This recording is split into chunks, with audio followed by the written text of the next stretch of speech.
இன்னைக்கு நம்ம red tape மிஸ்ட்ரியில நம்ம உலகத்துல இருந்து ஸ்பேஸுக்கு எவ்வளவு தூரம் அப்படின்னு கேட்டீங்கன்னா நிறைய பேரு இவ்வளவு கிலோமீட்டர் அப்படின்னு அப்ராக்சிமேட்டா சொல்வீங்க. இன்னும் ஒரு சில பேரு அதெல்லாம் கணக்கிடவே முடியாது அப்படிங்கிற மாதிரி சொல்வீங்க.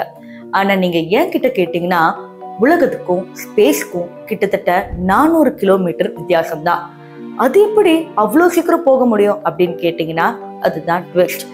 நம்ம உலகத்திலேயே ஸ்பேஸ்க்கு போகிற மாதிரியே ஒரு ஈஸியான இடம் இருக்கு.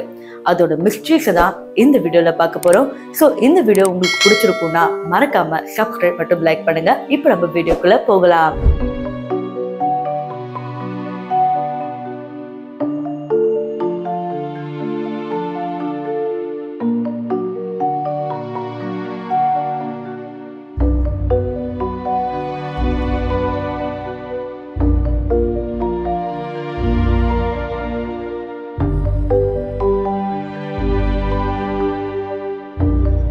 இந்த உலகத்துல 7 கண்டங்கள் இருக்கு. இந்த 7 கண்டங்கள் இணையாத ஒரு இடத்தை தான் ரொம்ப லோன்லியஸ்ட் பிளேஸ் அப்படிங்கிற மாதிரி சொல்லுவாங்க. அப்படி 7 கண்டங்கள் இணையாத இடம் இந்த உலகத்துல எங்க இருக்கு அப்படின்னு கேட்டீங்கன்னா அது ஃபுல்லா ஓஷனா தான் இருக்கும். அதாவது இந்த ஓஷன் மாதிரி காமிக்கிற இந்த மேப்புக்கு நடுவுல ஒரு சின்ன ரெட் பாயிண்ட் மார்க் பண்ணிருக்கு பாத்தீங்களா, இதுதான் பாயிண்ட் ஆஃப் நெமோ.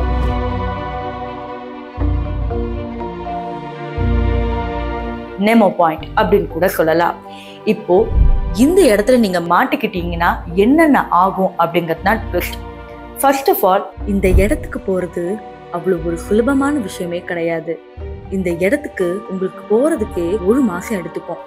நீங்க நினைக்கிற மாதிரி நார்மலா பிளேன்லயோ ஷிப்லயோ போயிட முடியாது. பல கவர்மெண்ட் அத்தாரிட்டிஸோட அக்செப்டன்ஸ் வாங்கி தான் நீங்க அங்க போற மாதிரியே இருக்கும். அதுக்கு நீண்ட காலம் கூட எடுக்கலாம். இப்போ நீங்க அந்த கடலுக்கு எப்படியோ சேர்ந்துட்டீங்க, அந்த இடத்துக்கும் போயிட்டீங்க. இப்போ உங்களோட சேர்ந்து உங்களை ரெஸ்கியூ பண்றவங்களும் இருப்பாங்களான்னு கேட்டீங்கன்னா கொஞ்சம் டவுட் தான். ஏன்னா ரெஸ்கியூ பண்றவங்களுக்கும் உயிர் அப்படிங்கிறது ஒரு முக்கியமான விஷயம். இப்ப நீங்க ஒருவேளை அங்க மாட்டிக்கிட்டீங்க அப்படின்னா உங்களை சுத்தி 2000 கிலோமீட்டருக்கு எந்த ஒரு தீவுமே கிடையாது. கிட்டத்தட்ட 2500 கிலோமீட்டர் தாண்டினா மட்டும்தான் சின்ன சின்ன தீவுகள் இருக்கும். அந்த சின்ன சின்ன தீவுகள்லையும் மனுஷனை பார்க்கவே முடியாது. அப்ப மனிதனோட ஹெல்ப்பை நான் எப்படிதான் கேட்கறதுன்னு கேட்டீங்கன்னா 4000 கிலோமீட்டர் நீங்க நீந்தியே பயணிக்கணும். அதுவும் முடியாதுன்னா ஒரே கோரிக்கை தான், உங்களுக்கும் ஸ்பேஸுக்கும் வெறும் 400 கிலோமீட்டர் டிஸ்டன்ஸ் தான். நீங்க இன்டர்நேஷனல் ஸ்பேஸ் ஸ்டேஷனுக்கு கால் பண்ணா மட்டும்தான் அவங்களே வந்து உங்களை காப்பாற்ற முடியும். ஆனா இது சாத்தியம் இல்லாதது. கடலோட உயர் மட்டம் அவ்வளவு அதிகமா இருக்கு. ஸோ இதுல இருந்தே உலகத்துல எந்த மாதிரியான மிஸ்ட்ரிஸ் இருக்கு அப்படிங்கறத நீங்க ஆச்சரியமா பார்த்துட்டு இருக்கீங்க. இந்த பாயிண்ட் ஆஃப் நெமோல மனிதர்களால போக முடியாது. அப்போ இதை வேற எதுக்காக பயன்படுத்த முடியும் அப்படின்னு கேட்டீங்கன்னா அதுதான் ரொம்ப இன்ட்ரெஸ்டிங்கான ஒரு விஷயம். இப்போ நம்ம உலகத்துக்கு மேல அவ்வளவு சேட்டிலைட்ஸ் இருக்கு, கிட்டத்தட்ட 1000க்கும் மேல. அதுல ஒரு சிலதெல்லாம் ரொம்ப பழுதடைஞ்சு அங்க உலகத்துக்கு மேலே சுத்திக்கிட்டு இருக்கும். அப்ப என்ன பண்ணுவாங்கன்னா அந்த பழுதடைஞ்ச அந்த சேட்டிலைட்ஸ் எல்லாம் இங்க பாயிண்ட் ஆஃப் நெமோல இருக்கிற கடல்ல தான் போடுவாங்க. முதல் ரீசன் ரொம்ப கிட்ட இருக்கிறனால.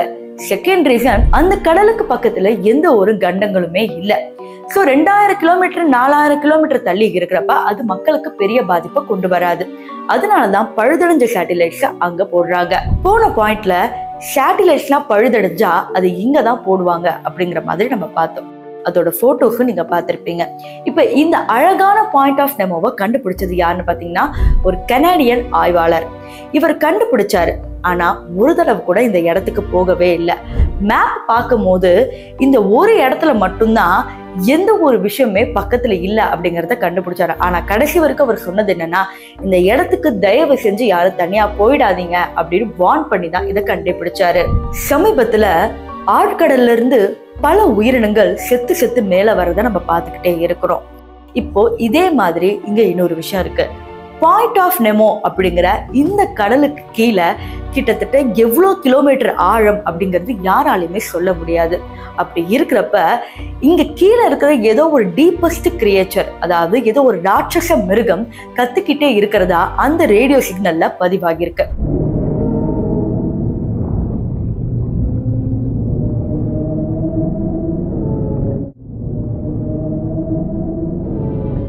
இந்த ரேடியோ சிக்னல்ல பதிவாகின பிறகு அந்த நியூஸ் பரவலா பேசப்பட்டுச்சு. அப்ப என்ன சொன்னாங்கன்னா, இந்த கடலுக்கு கீழே ஏதோ பெரிய விலங்கு இருக்கிறதாகவும் அது கண்டிப்பா மக்களை அழிக்கும் அப்படிங்கிற மாதிரியும் பேசிக்கிட்டு இருந்தாங்க. அந்த ரேடியோ சிக்னல்ல வந்த வாய்ஸ் இப்போ வரைக்கும் அது என்ன அப்படிங்கறதே கண்டுபிடிக்க முடியல. இருந்தாலும் ஒரு சில ஆய்வாளர்கள் என்ன சொன்னாங்கன்னா, பக்கத்திலே அண்டார்டிகா இருக்கிறனால மலைகள் உரசி அது இடிச்சு விழுறனால அப்படி கூட சவுண்ட் இருக்கும் அப்படிங்கிற மாதிரி சொல்றாங்க. இருந்தாலும் 2000 கிலோமீட்டர் தாண்டி சத்தம் எப்படி வரும் அப்படிங்கிறது ஒரு சந்தேகமா தான் இருக்கு. வீடியோவோட கடைசி பகுதிக்கு வந்துட்டோம். இந்த பாயிண்ட் ஆஃப் நெமோல ஒரு சேட்டிலைட் இறங்க போகுது. அது என்னன்னு கேட்டீங்கன்னா, 2031 இன்டர்நேஷனல் ஸ்பேஸ் ஸ்டேஷன்ல இருக்கிற சேட்டிலைட்ஸ் இங்கதான் வந்து விழும். இதனால எந்த மக்களுக்கும் எந்த ஒரு பாதிப்பும் இருக்காது. நிமோ அப்படிங்கிற பேரை என்னன்னு தெரிஞ்சுக்கணும். நிமோ அப்படிங்கிறது நத்திங். இதை பேஸ் பண்ணி தான் பல அனிமேஷன் பிலிம்ஸ் எடுத்தாங்க அப்படிங்கிறதும் நமக்கு தெரியும். சரி, இந்த வீடியோ உங்களுக்கு ரொம்ப பிடிச்சிருக்குன்னா மறக்காம சேனலை சப்ஸ்கிரைப் மற்றும் லைக் பண்ணுங்க.